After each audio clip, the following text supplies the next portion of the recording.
بخاری مسلم میں حدیث ہے کہ عبداللہ بن ابی جو کہ منافق صحابی تھے، انہوں نے جب وفات پائی تو رسول اللہ صلی اللہ علیہ وآلہ وسلم تک پیغام پہنچا کہ عبداللہ بن ابی وفات پا گئے ہیں۔ تو آپ صلی اللہ علیہ وسلم نے ان کا جنازہ پڑھانے کا ارادہ کیا تو صحابہ کرام رضوان اللہ علیہم مجمعین نے کہا کہ اے نبی وہ منافق تھے۔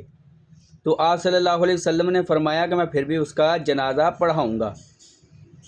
اور جب جنازہ پڑھانے لگے تو آپ صلی اللہ علیہ وآلہ وسلم نے اپنا کرتا مبارک اتار کر عبداللہ بن ابی کو پہنایا اور پھر اپنا لواب مبارک عبداللہ بن ابی کے منہ میں لگایا، ٹھیک ہے، تاکہ اللہ تعالیٰ اس کے وجہ سے اس کو بخشش کر دے۔ تو حضرت عمر فاروق رضی اللہ تعالیٰ عنہ آگے آئے اور انہوں نے کہا کہ اے اللہ کے نبی اس کا جنازہ نہ پڑھائیں، منافق کی بخشش نہیں ہے۔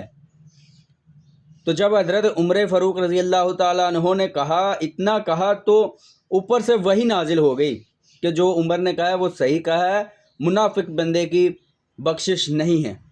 آپ چاہے اپنا کرتا پہنا دے، آپ چاہے اس کا اپنے منہ میں لواب مبارک پہنا دے، اور ایک بار نہیں کہا، فرمایا کہ اگر آپ اس کا 70 بار بھی جنازہ پڑھا دیں گے تو میں اس کو بخشوں گا نہیں، اللہ تعالیٰ نے فرمایا، ٹھیک ہے۔